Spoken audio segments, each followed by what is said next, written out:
Trump tariff deadlines harden as the White House shrugs off inflation worries and the markets sort of shrug. An imposter posed as Secretary of State Marco Rubio sending AI-generated texts and phone messages. The challenges of this new frontier of deception. Freddy is a border control beagle who checks for smuggled food at airports. He's here after being kicked on the job last month.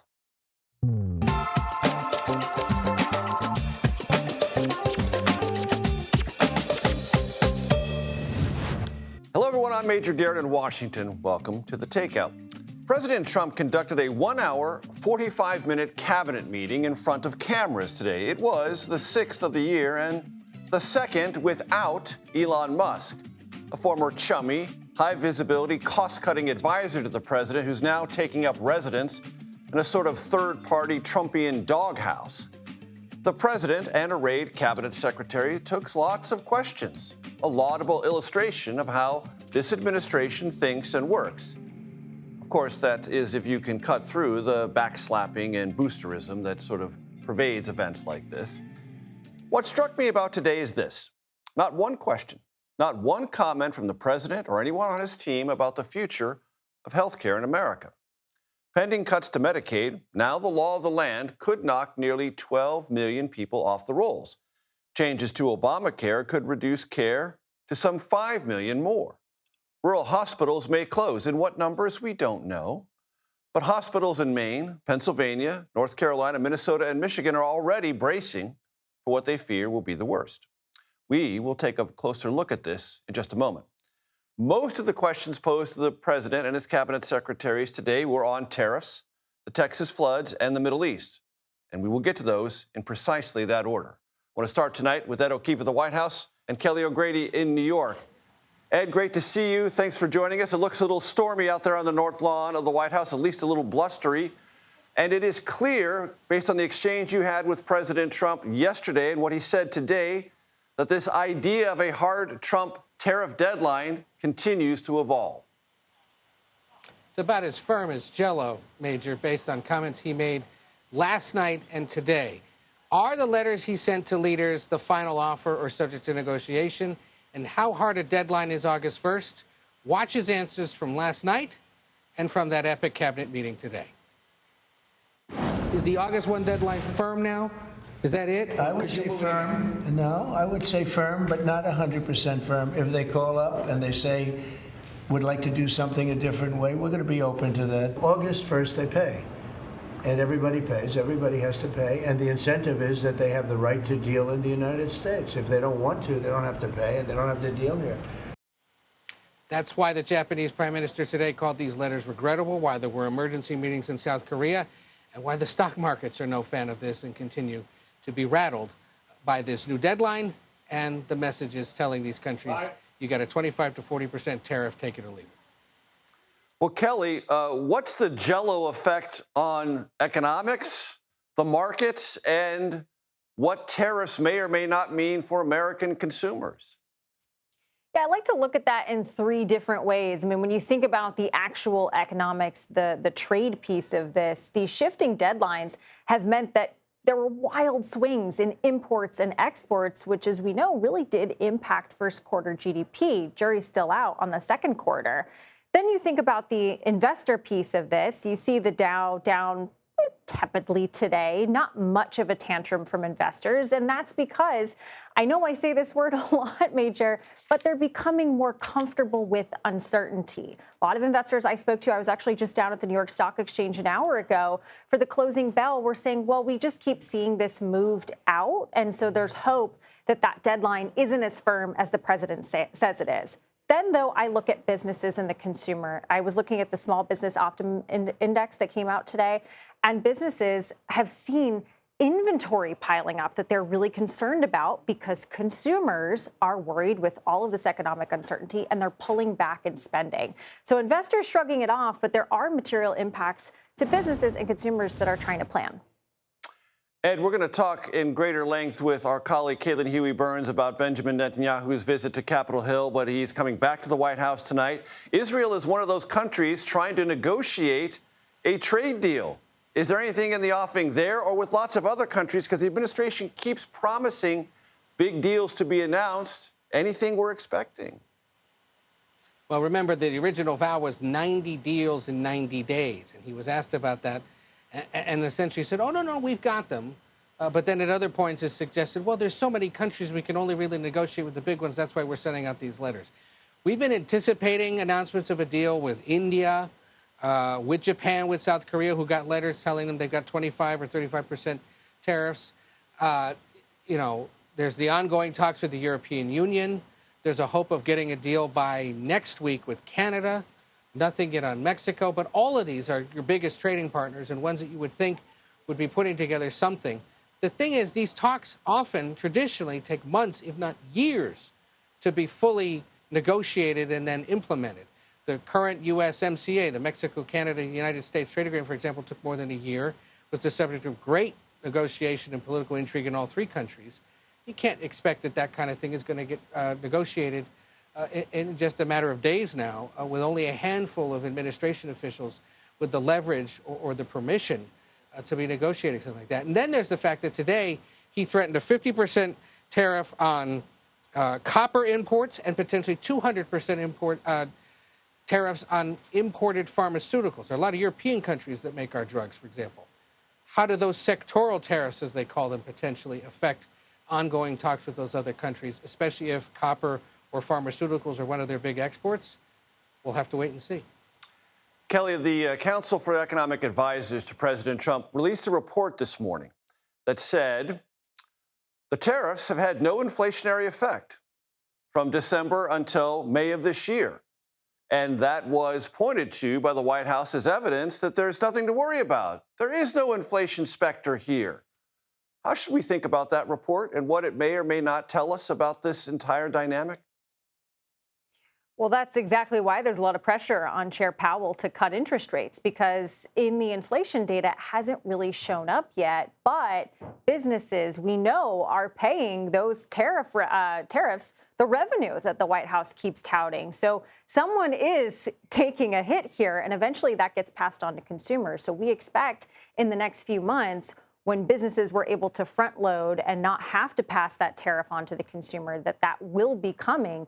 And now you look at this August 1st deadline, if these larger tariff numbers, 25% on Japan, 25% on South Korea, who knows what's coming for some of these other countries, it's going to be meaningful, but it would be something that you'd see likely down the road. Ed O'Keefe called it an epic cabinet meeting. This was an epic way to start our show. Ed O'Keefe, Kelly O'Grady, thank you very, very much. The confirmed death toll in Texas stands at 109 tonight, with 161 people missing as rescue teams continue to search for survivors of the floods. This is a very fraught time in that particular part of Texas, and emotions are running high, and in some cases, patience running thin. Earlier today, reporters asked local officials about warnings and actions taken or not taken. There's three priorities. That's locating the people out there, identifying and notifying the next of kin. That is what I'm taking as my job as sheriff here to do. Okay. With all due respect, sir, I think that the community here is asking these questions. What happened? When did it happen? Was the emergency manager awake at the time? Did they push the button to issue an emergency alert? Sir, it's not that easy when you just push a button. Okay, there's a lot more to that, and we've told you several times. So did it happen, sir? I can't tell you at this time. Nydia Cavazos joins me now from Kerrville, Texas. Nydia, I'm so glad you're with us. Quite obviously in this story, the force of nature is the biggest component part, but there are lingering questions about warnings and what people in the relevant jurisdictions did or didn't do after those warnings were issued. What's that arc of conversation like? Major, as the days go on here, there are still people missing. The search is still underway. But the questions remain, and they're surfacing. The community here on the ground is asking, why was this so tragic? Why was it so deadly? And could anything else have been done? Like you mentioned, Kerr County, is surrounded by other counties who did in fact have outdoor sirens and who were able to evacuate its residents on time before the catastrophic flooding. So the question is, why couldn't this be the situation for Kirk County, where now we know that it's over 87 people specific to this county that have lost their lives? And now if local officials are not necessarily answering these questions, they've been dodged for the past 5 days. They're saying now's not the time because a priority for them right now is to find the people who are still missing. This includes some of the young girls from the Camp Mystic. There are multiple teams still on the ground. This involves at the federal, state, and local level. But there are also other rescue teams that have come in from Mexico, for example, because local officials have been calling for more volunteers. Volunteers were needed on the ground to expedite the search because as the time runs out, they are facing the situation where, according to local officials, they have not been able to find a single person alive since last Friday. So time is ticking here. Nydia, I just want to underscore something you mentioned at the top, that these are questions not just coming from reporters who are present at these various day-to-day briefings, but they arise from questions from the community itself that want to understand what happened and why, or what didn't happen and why. And that's exactly right. It's coming from people on the ground. And I want to reference the scene that's playing out in front of where our crew is set up. There are people who have come here who have survived the flooding, who are local residents, but now they're focused on feeding the rescuers, feeding the news crews that are out here. They're coming together because they say it's a tight community. And so while, there are many questions that they have as to what could have been different, their task is also on, making sure that the rescuers here have what they need so that families' prayers can be answered and so that some other families can have the answers that they've been waiting for the past days here.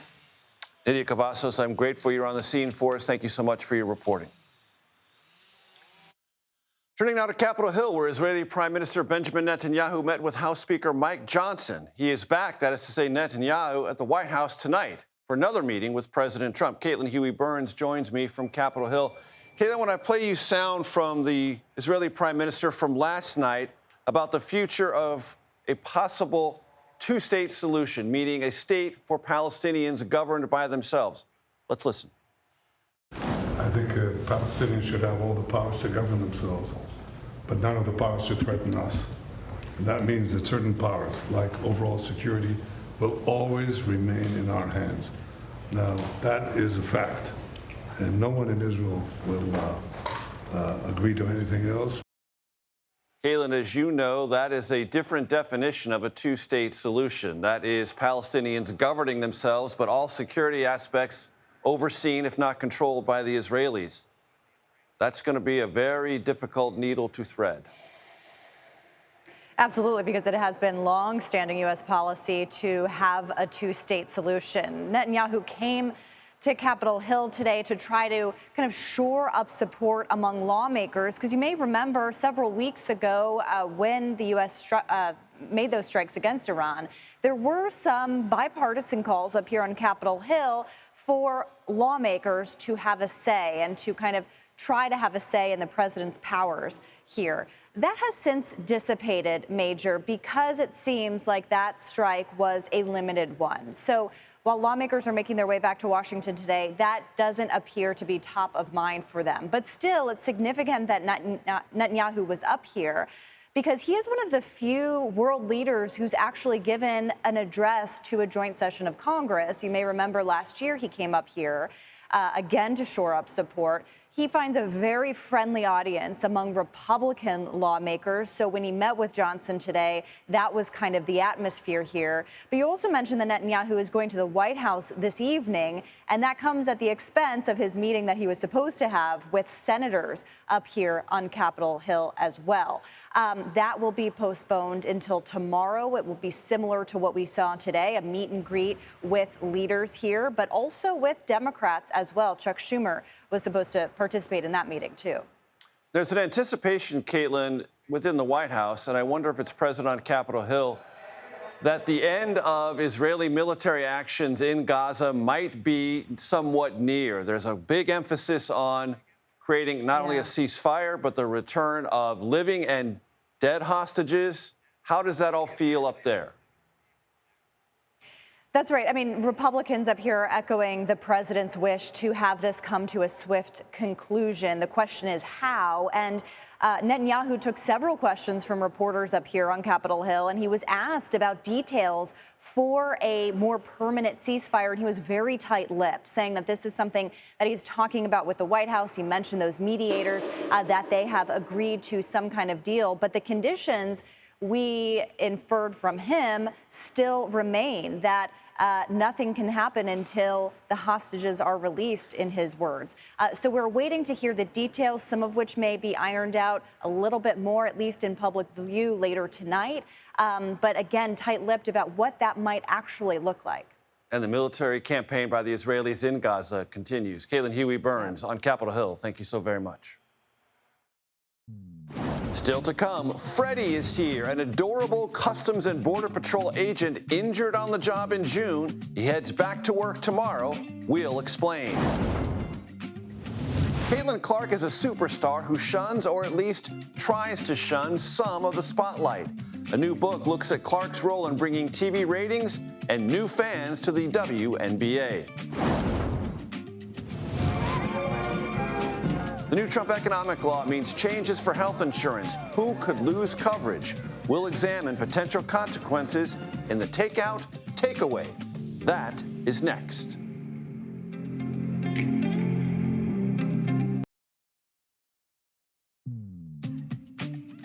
Welcome back. As part of our new Takeout Takeaway series, we are delving into how President Trump's new tax and spending law will impact our lives. As you might remember, last night we discussed the measure's impact on some component of your taxes. We may revisit the tax component and other factors later on this week. Today, as I promised in the open to this show, we turn our focus to health care. A federal judge has temporarily blocked the Trump administration from revoking Medicaid coverage for non-abortion services at Planned Parenthood, partially freezing a provision of that new law that went into effect just days ago. Joining me now is Dr. Rob Davidson. He is an emergency medicine physician from Michigan and the executive director of the Committee to Protect Healthcare. Dr. Davidson, it's great to have you with us. Thanks for joining me. Just for my audience's benefit, when you diagnose the problems that may come and arise from this new law, will you be doing so as a doctor or as a partisan? Well, certainly as a doctor, I've been a physician more than half of my life. I'm 54 years old and I graduated 27 years ago. And so I've dedicated my life, most of it, about 23 years, in a small rural community in West Michigan. And, I've been caring for these folks for over 2 decades. And I saw what happened when we expanded Medicaid, in particular with the Affordable Care Act. I saw people that, several times a week, people would come in with out of control blood pressure or sugars that were off the charts, and they didn't have a primary care doctor. And, you patch them up, you get them a prescription for a month or two, and 6 months later, they kind of complete, do the cycle again. And after the ACA, like truly, people got more doctors. We could expand services in our community, more primary care doctors, more specialists came up from the larger hospital in our way. It's really terrifying as a physician to think that we're going to go in reverse, and so many more of these people are going to lose health coverage and going to affect the whole system in our community. So, Dr. Davidson, I talked about potential changes, and they might be drastic for rural hospitals. You mentioned you practice in a rural community. What are the fears in Michigan? Yeah, the fears. A report just came out saying, from our Department of Health and Human Services, that between 200,000 and 700,000 people in Michigan may lose coverage. It's a big concern in a poor rural county where Medicaid is a disproportionate number of the patients' insurance. And, over a third of the people who come in the ER are covered under Medicaid. The problem is when those Medicaid dollars leave, because really what Medicaid is, if it isn't cash payments to individuals, it is paying for their health care. And when they can't afford that health care, thankfully, we have EMTALA, the Emergency Medicine Treatment of Active Labor Act. People come in, we see them if they're having a heart attack or appendicitis or a stroke. But if they can't pay those bills, the hospital eats some of those costs, and it gets passed on down the chain to the insurers and then eventually to other patients with insurance. But eventually the hospital has to cut back services. And unfortunately, we've seen reports, and we'll see more, of hospitals that are on the brink of closing, and this could push them over the edge. Dr. Davidson, as I'm sure you did, tracking the dialogue about this bill, now law, it was said by many Republicans that Medicaid was recklessly expanded in the Biden administration, and there are people on it now who are undeserving in some way or another. They should be working. They're able-bodied. They weren't the recipients that the program was originally meant for. Somehow that they are gaming the system. That is a kind of conversational part of the congressional debate over it. That debate's now over. It's now law. What has been your real-world experience? As a physician, I don't understand the word "who deserves health care." I don't get it. To me, all of my patients deserve it, and they all get it when they come in. It's just who can actually afford to pay for it. I heard Senator Mullen talking about, there being only 35 million people under the poverty level, but 70 million people on Medicaid. The problem is the poverty level for a family of four is $31,000 a year. This bill gives a tax cut to someone making $1 million of $32,000. So you're taking money away, taking health insurance away from individuals who really can't afford it, especially in this era. I mean, of exploding health costs, and even if they can get unemployer insurance, unemployment is historically very low right now. Where are all these jobs? And if they get insurance through their job, they're going to have deductibles of $2,000, $3,000. People making $20 an hour. I know people that work with my wife as a family doctor. Someone had to get surgery, take a job waiting tables on the weekends to be able to afford surgery, even with employer insurance. So the system is so expensive, and I fear the people who voted on this thing are just really out of touch with the folks that I see every day and have no idea how much people struggle. Dr. Rob Davidson, I appreciate the time. Thank you very much, sir. Thank you. Marco, is that really you? How a fake AI voice impersonating the Secretary of State was used to contact foreign ministers and U.S. officials. Next on that pretty crazy story here on The Takeout.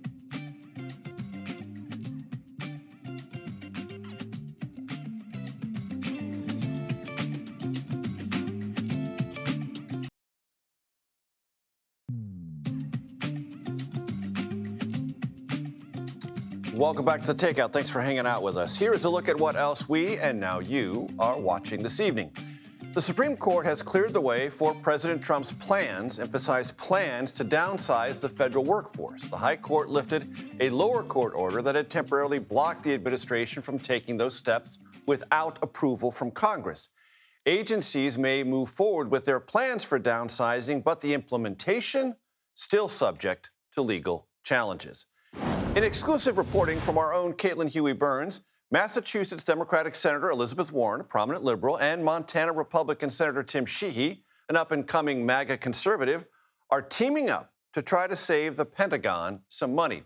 They have a bill, backed, importantly, by the Trump White House, that would allow the DoD to repair its own equipment. Historically, defense contractors have guarded this repair work, allowing them to make money on both sides of a weapons sale. This has led, as you might guess, to cost overruns, delays, and waste. If you go through the standard TSA line at the airport, a welcome change is coming. Homeland Security Secretary Kristi Noem has announced all passengers will no longer have to remove their shoes.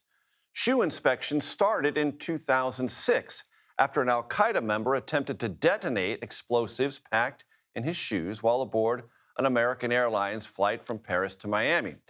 The detonation failed, but new security measures followed, ones the Trump administration now says have outlived their usefulness. The IRS says pastors or other religious leaders who endorse political candidates as part of services will no longer have to fear losing federal tax-exempt status. The move creates a carve-out for religious organizations from a 1954 rule called the Johnson Amendment, something President Trump decried during his first term. That rule prohibited nonprofit organizations from endorsing or opposing political candidates. This new rule allows endorsements expressed, quote, through the lens of religious faith. CBS News has learned an unknown actor, that's what it's being described as, has used artificial intelligence to impersonate Secretary of State Marco Rubio in phony messages to government officials and foreign leaders. White House producer and reporter Sarah Cook, who joins me now, has been following this story all day for CBS News. Sarah, it is great to have you with us. You're an outstanding reporter. This is your first time on television, and I'm so glad you're with us. Very basically, how did this happen, and how do we know? Thank you for having me, Major. I'm thrilled to be here with you. So the State Department sent a cable to all diplomatic and consular posts, which was, as you mentioned, obtained by CBS News, basically warning all State Department staff that someone had impersonated Secretary of State Marco Rubio and had utilized signal and text messages to contact 3 foreign ministers, a U.S. governor, and a U.S. member of Congress. They created a Signal account in mid-June with the display name marco.rubio@state.gov, which is not the secretary's email address. But it looked credible. Exactly. And reached out to these individuals and used AI-generated text messages and voice messages to impersonate the Secretary of State. Wow. And do we have any idea who this is, or has the State Department said anything other than these bare bones facts? They have not publicly said anything more as to who is responsible. In the cable itself, it names an unknown actor.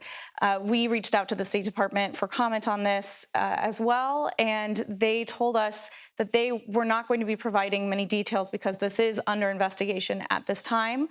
They did also say the department takes seriously its responsibility to safeguard information and continuously tries to improve their cybersecurity measures. However, when the State Department spokesperson Tammy Bruce was asked about this in the briefing today, in addition to not going into details about actions that have been or will be taken, about whether this person was successful in their stated goal in the cable of gaining access to information or accounts, she wouldn't elaborate, but she did acknowledge that this is an age that it's a technological age that we're all enmeshed in. And so at this point, they're really not providing any details. On the question of cybersecurity, how does Signal fit into this story? Well, of course, this evokes memories of Signalgate, which was only a few months ago, where, as we extensively reported, a journalist was inadvertently added to a Signal chat with senior government officials, including Secretary Rubio, as well as the Vice President, Secretary Hegseth, and a number of others, discussing potential strike plans on Yemen, of course, which we know came to pass. And what that incident proved and what we learned from it is that Signal is an approved platform for use within the administration. And so it's not outside the realm of possibility that if somebody were to get a message from Marco Rubio on Signal, that it could be possibly true. That it might look real. Exactly. Sarah Cook, your very first time on television, no one would know that. Outstanding reporting. Thank you so very much. Thank you, Major. California's Democratic Governor Gavin Newsom is touring South Carolina today and tomorrow. Newsom is holding small meet and greet events in more than half a dozen counties. Earlier today, Newsom sought to fire up voters he encountered by trying to turn their attention about the stakes in next year's midterm elections. In 18 months, you have the power to end Donald Trump's presidency. You have that power in these midterms. So I want you to know how important you are. And I want to thank you for being here today, but most importantly, I want to thank you for everything you're doing tomorrow, next month, and next year. Andy Bryson joins me now, and she's been covering the early parts of the governor's tour of South Carolina. It will, of course, continue tomorrow. Andy, what have you seen so far? Well, what I saw on the ground here in Bennettsville was a crowd, and I mean a crowd that was engaged and excited about Governor Newsom's visit. I spoke to some local women who said that, you know, their local Democratic meeting usually gets about 8 members a month, and we guessed that there were about at least 70 people in the audience for Governor Newsom's meet and greet this afternoon. And, you know, they really were excited to see Newsom because they feel that he's more aggressive than other Democratic governors and leaders in the party. And they like how assertive he is and how much he pushes back against Trump. You know, they spoke about previous governors that have visited and said they kind of feel they're more timid, but they're really standing by Newsom. And even though he hasn't come out and said that he's planning to run in 2028, you know, this was a strong start in what could be the first primary state. Annie, you made an important observation about 2028. Nothing's been announced. But unless the Democratic National Committee changes its rules, South Carolina first in line in the nominating contest for 2028. So it seems that it's possible, very possible, that Gavin Newsom is trying to lay the groundwork at least for something there. It definitely felt that way on the ground tonight, or this evening. You know, Governor Newsom was really mingling around the room. He spoke to, I think, pretty much everyone that was in attendance. His speech was about 16 minutes long, but he really made sure that he was making an impression on voters here in Mobile County, a county that went for former Vice President Kamala Harris in the 2024 election. Annie Bryson, traveling in South Carolina. We appreciate it very much. If you follow sports, even casually, Caitlin Clark is a household name, bringing women's basketball to a whole new audience. Next, we speak to the author of a new book about her impact on the WNBA. You're watching The Takeout.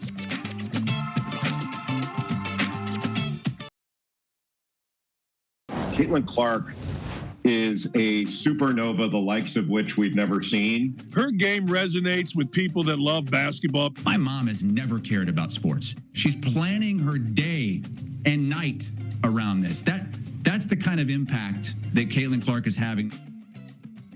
So what were you doing at age 23? I'm going to pass on that question, actually. WNBA star Caitlin Clark is transforming women's sports. She fills arenas night after night, and her games have smashed TV viewership records. And if you watch Clark play, well, it's not hard to figure out why. She makes deep three-pointers look easy. And like all stars, wants the ball when the game is on the line. Sports journalist, acclaimed sports journalist, and good friend of mine, Christine Brennan, is here. Christine, it's so great to have you. Thank you. Her new book, which hit the shelves today, emphasized today, is titled On Her Game, Caitlin Clark and the Revolution in Women's Sports. So, Christine, if we're going to talk about revolution, I guess we have to talk about the WNBA before Caitlin Clark and the WNBA after Caitlin Clark. Describe these two worlds. Oh, entirely different, 180, you know. The WNBA before started in 1997, the year after the Atlanta Olympics, and was launched into a time when women's sports was still not taken seriously by a lot of, you know, people in this country. And, you know, I'd go on radio or TV shows or write columns, and, you know, people would laugh like, you know, women's basketball? You know, they're all, I didn't believe this, but, you know, a lot of jump balls, everyone's rolling around. You know, there'd be a lot of guys who would be kind of like, you know, I'm not going to watch that. Well, some of those same guys now, if we want to talk about before and after, some of those same guys, or guys like them, are the ones buying the 22 jerseys, wearing them to games, Major, but also to the grocery store and to the gas station. Right. It is now cool to be a WNBA fan, and it is cool to love Caitlin Clark, and the spotlight that is finally shining on these players. It should have been shining on them. So many of these players deserve the attention they never got from the male-dominated mainstream sports media. But it's there now. That spotlight on Caitlin Clark also shines on so many other players. They are finally getting the attention they deserve. Complicating this conversation, of course, understandable in our country, our polarized, racially polarized country, 74% black league and a white superstar. Right. And obviously we can all understand that that does create conversations, issues, and the like. Let's go into that friction, because some of the African-American WNBA players, if I've read correctly, feel like we labored to make this league strong. And we did make it strong. We didn't need a white savior, and I'm not saying that Caitlin Clark is the white savior, but that's kind of a part of this conversation. There's some friction there, right? There absolutely is. From certainly the black players and even the older white players, Diana Taurasi, with that, you know, reality is coming, kid. Yeah, well, reality came for sure. Caitlin Clark was terrific. With Breanna Stewart, another UConn player, excellent player with the New York Liberty, not wanting to say Caitlin Clark was one of the greats in college basketball unless she won a title. Well, that's ridiculous. First of all, one of the greats, you can have 200, one of the greats. Caitlin Clark's the all-time leading scorer in college, and yet you've got this begrudging kind of no, you know, thing. And certainly black players, Cheryl Swoops, and others. And of course, Kennedy Carter with that cheap shot hit, a whole chapter called Hip Check to discuss in the book, discuss every part of that issue. So yeah, there are hurt feelings. Now, we've seen it in men's sports. And I know there's a lot of people who are watching go, well, it happens all the time. Everyone gets tested, they get pummeled, they get hard fouls. It happens in the NBA, whatever. Absolutely. The difference is the WNBA's never had this moment. So Caitlin Clark is more important to the WNBA than, say, a newcomer like Michael Jordan or Bird or Magic were to the NBA, because you'd already had Wilt Chamberlain and Bill Russell, or Tiger Woods. Men's golf had already had Arnold Palmer, Jack Nicklaus, going back to Byron Nelson and Sam Snead, all those guys. So the WNBA had never even had that moment of kind of reaching a plateau. That first singular star. So how does this first singular star absorb all this? How is she living in this bubble? Amazingly well. Of course, she's 23 now, as you alluded to. When I was working on the book through April, we got this thing out very, very fast, so up to date as much as possible. She's 22, during last season, the college season and then the pro season that I deal with mostly in the book. And so I say 22 going on 40 or 50.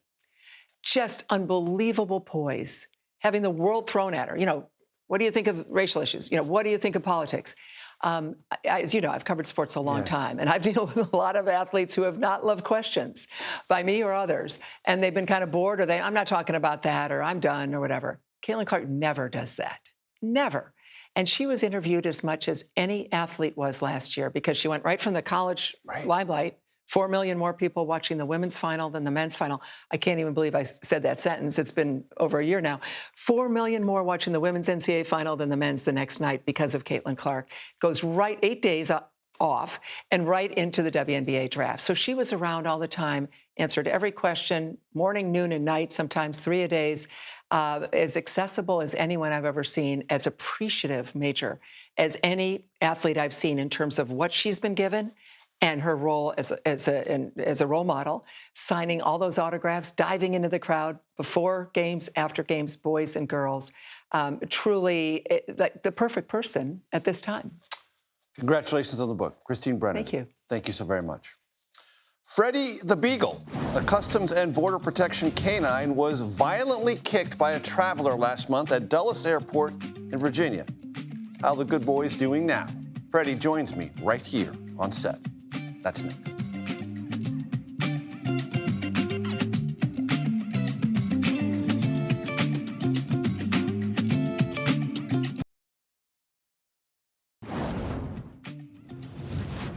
Welcome back. U.S. Customs and Border Protection employ what they call agriculture canines to sniff out smuggled or forgotten items in airport luggage. Fruits, vegetables, plants, meat, things like that. All of them banned from entering the United States for various reasons. One of these trained professionals joined me earlier today, replacing my usual conversation about politics with a couple of, puppy licks. Tell my audience what happened to Freddy recently during an inspection at Dulles International Airport. Freddy was just doing a typical inspection around the carousels. And when luggage was coming in, right? Luggage was coming in. It was near the end of the flight, so there was very little left on it. We'd already collected most of the bags for the day. There were hardly any people there. And he walked up. He walked right on up to a bag that he was interested in and let me know that there was food in it. Which is his job. That is his job. Freddy, you cannot have my coffee. I will tell you that right now, Freddy. You can have just about anything on the set, but not my coffee. Sit. Stay. When he saw, he was interested, and I could tell that there was food in it. When I even touched the outside of the bag, I could feel what felt like a plum or a date in it. And so I knew he was right. And as I was trying to find the passenger, a gentleman came up to me, and he was food. He didn't know the word, but he was showing food. And so I knew there was food in it. And I asked if it was his bags. He called his wife over. It was an older gentleman, and as she was coming over, she was saying food repeatedly to me. And I was getting ready to ask her if I could open the bag or, reach down to open it. And the gentleman walked up and kicked Freddy in the right side of his ribs. Really? Just no warning at all, just walked right up to him, kicked him. This was not incidental. This was a kick, intentional. It was an intentional kick. Did it harm Freddy? He had bruising on his ribs right along this area. There was some bruising. It scared him more than anything. I mean, he's... Lifted him off the ground, as I read. It did lift him off the ground, yes. But he's going back to work tomorrow. He does. He goes back to work tomorrow. So he's just fine, but it was bruising. And for my audience's benefit, they may not realize the necessity of this inspection. Why do we inspect food coming into our country from other places? Right. We inspect almost all food that's coming in if we can find it. It is typically because there could be pests coming in on it. And we don't want that to spread to our crops here in the country or our animals in the country. We don't want an outbreak of, any bovine diseases or... I mean, we've all seen the price of eggs go up this year from avian flu. And if another one like Newcastle or something came in, or, swine flu or any of those, and it impacted the markets, it could cost us billions of dollars. And so we use these guys to inspect all of those items. And the beagles are very good at this. They are very good at this. Tell me why. Why are you so good at this? They have an excellent nose, plus they are very food motivated. What does that mean, food motivated? They will do about anything for a treat. Okay. And they love to find the food. Okay. Because they're like, oh, food, So it's not work for them Yes. necessarily. He thinks we're playing hide and seek all day. Okay. And he loves to play hide and seek all day. He'd play, to him it's the greatest game in the world because he gets paid in treats. And in an airport environment, a beagle is a less threatening dog by size and by breed. Significantly so less. People are not alarmed. Less alarmed, yes. Or less alarmed, probably. Yeah. And how long has Freddy been doing this job that feels like hide and seek? So starting, he's at about 22 months now. So September will mark 2 years. Okay. And I read in the materials that all the beagles that work for the agency are either donated or rescues. Correct. And Freddy's a rescue. He is a rescue, yes. He was found when they think he was about 18 months old, and he was brought into the program where he has done very well. He loves to play hide and seek, and so it really works out nicely. And what happened to the very bad person who kicked Freddy? He was arrested by one of our chiefs and handed over to the investigation services part of our Homeland Security, and he did ultimately get deported. He pled guilty. He pled guilty to harming Freddy. And what did you find in the luggage? We found a lot of stuff. There was over 40 pounds of rice, over 50 pounds of beef, along with things like dates and fruits, peppers, quite a bit of them. In your experience, is this something that people do intentionally, or they don't even understand what we're doing and that they've broken the law? Most people don't even understand. They're just thinking, oh, I'm bringing food I'm going to eat. I'm bringing it with me. Or bring it to my family or somebody that I know inside the United States. Very few of them realize that it can't happen. Right. But it's still bad, and we don't want it to happen. Yeah, we still don't want it to happen. We still stop it for a reason. But most people don't realize, or even if it's something simple like an apple, they put it in their bag 2 days ago. Right. They forgot it's in there. Well, Freddy, it's been a pleasure. Thanks for coming in. Well, it's been a great pleasure. Thanks so much for introducing us to Freddy, and all best of luck as you return to work with your partner. Thank you. Freddy, best guest ever. That is it for Takeout today. Tune in tomorrow for my conversation with Vermont Democratic Senator Peter Welch about a new bill he's introducing that will, he hopes, improve federal disaster recovery assistance in local communities. Stick around. The Daily Report is coming up next, right here on CBS News 24/7.